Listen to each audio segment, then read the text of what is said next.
We have many, many fears.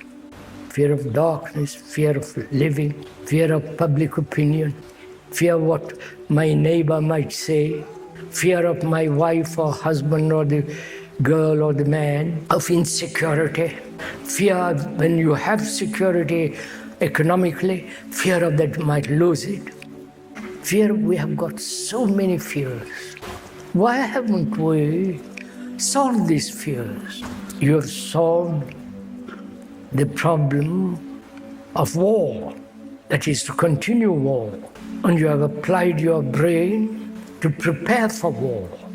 All the vast generals on both sides, or 1,000 sides, they're all preparing for war, plans, submarines, airplanes, blah, all the rest of it.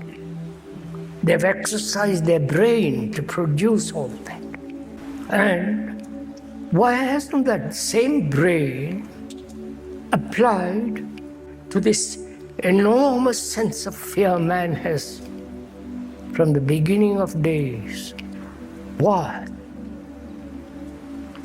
Which means, why have you not gone into this question seriously, as you do go very seriously when you are hungry, when you are ambitious, when you want more money, you work at it. Why have we not gone into this question of fear? The psychologists, the therapeutists have explained the causes of it in different ways. If we could put aside all what they have said, because after all, it's all what they have said may be merely verbal. They might be as scared as you. Probably they are. I met several of them. I know they're scared like you about something or other. And why have we not solved this question? And is it possible to end fear? We're going to go into that.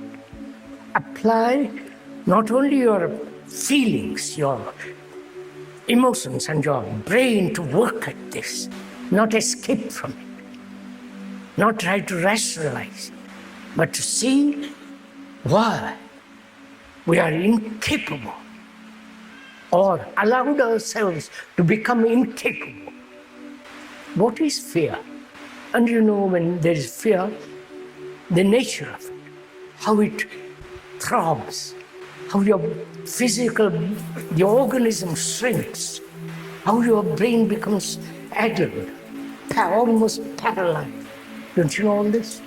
Am I describing something abnormal? It's a fact. It affects your sleep, it affects your daily life, it brings suspicion, anxiety, depression, and you cling to something and hope that won't change and that won't bring fear.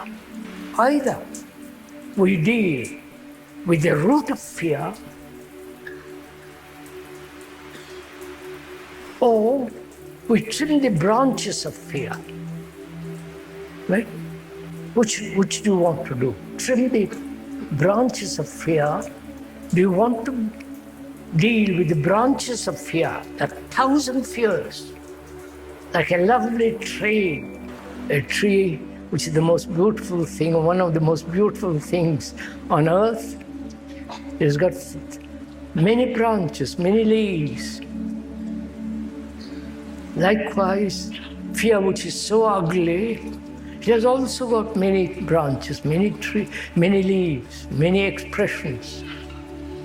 Do you want to deal with that, the expressions, the surface, and outside? Or do we go together into the root of it? Personally, the speaker doesn't want to go into trim the branch, which is so futile. So let's together find out what is the cause of fear. We know all the expressions of fear. So if we can find the root of it, the expressions can wither away.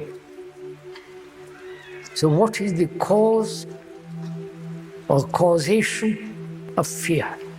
If one asks you that question, what's the cause? Would you answer it? Cause. The explanation is not the fact. You may paint a marvelous picture of the mountain, hung in all the museums of the world, but that picture is not the mountain. The word fear is not fear, but the word fear may evoke fear. So we are not dealing with the description, with the word, but the depth and the strength of fear. And we are trying to find out together, not I explain, you accept, but together find out for ourselves so that it is, you discover it. Therefore, it's your truth, not somebody else's truth. You can't live with someone else's truth. You can only live with truth. So what is the cause of it? The cause of it, is it thought? Is it time? Is it thought? Let's look at it. I'm living, one is living now. And thought says I might die tomorrow, or I might lose my job. I have my money in the bank, but the bank may fail. I'm all right with my wife, but she may turn to somebody tomorrow. I have printed a book, and I hope it will be a great success. Which means fear. I want to be known. Somebody is known already much more than I am. So there is this thinking, that is, thinking I might lose, I might gain, I might be lonely. So thinking is one of the factors of fear, right? I'm all right with my friends, with my wife and my children, but I also know, I've experienced this sense of desperate loneliness. So what is this loneliness which causes attachment, holding on to something, however illusory, however false, however meaningless? I hold on to my wife. I hold on to my club, my ritual, to my friends, because if I let go, I'm utterly lonely. Have you ever gone into that question? Why human beings are so frightened of loneliness? Why? What is this feeling of utter despair? I'll explain, but the explanation is not the fact. The word is not the thing. If it becomes very clear that the word is not the thing, you, Mr. Smith, is not Mr. Smith. The word is not you. So explanation is not the reality, the truth. So look at it, let's look at it without the word. Without the word, loneliness. Can you do it? To look at that feeling without using the word lonely or despair.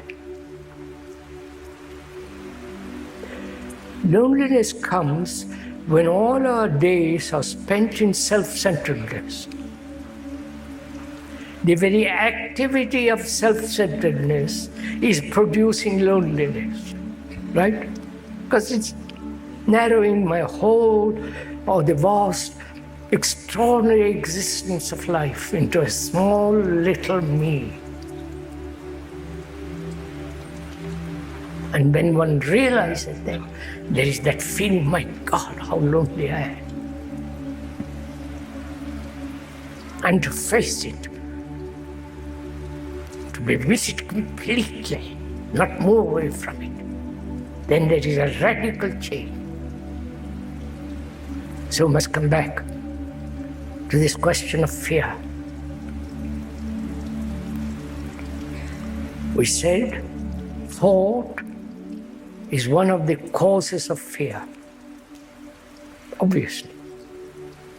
I am thinking about death because I'm old man or young, or you see some hearse going by. I see thought is one of the causes of the fear, right? Do you see this obvious fact, right? No. And also, time is a factor of fear. I am afraid what might happen. I am afraid of something I have done which others are using as a blackmail. You follow? I'm afraid of that. So time and thought are the root of fear. Time and thought, there is no division between thought and time. Thought is time. The question is, thought is necessary, time is necessary, right? To go from here to there, time is necessary. And thought is necessary to drive a car, take a bus, take the train. Thought is necessary, time is necessary at that level. Now I'm saying, as thought and time are the root of fear, is thought and time necessary? Psychologically, is thought and time necessary? Is it? As long as time and thought are, if you think are necessary, in the psychological world, in the world of the self, in the world of psyche, in the world of inside the skin, then you will be perpetually in fear. If you perceive that, if there is perception that thought is the root of fear and time, perception, not acceptance, then you thought and time are necessary at the physical level. Inwardly, it's not necessary. Therefore, you're watching them. You're watching it. The brain is actively watching itself. Every minute to see that thought and time do not enter into its realm. This requires, you understand, this requires great attention, awareness. So that the brain, which has accumulated fear for centuries, or for one day, that brain sees where it is necessary, where it is not necessary, therefore it is watching, like a hawk. So that thought and time doesn't enter into the whole process of living. You see? This is real discipline. This is the learning, as we explained the other day. This discipline means, the root meaning of that word is disciple. The disciple is one who learns, who is learning all the time. He never says, I've learned, and stays.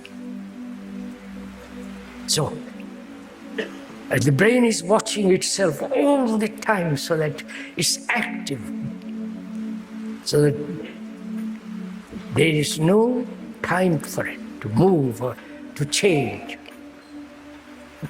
You understood something? Our difficulty is we listen to a lot of things. We know a great deal.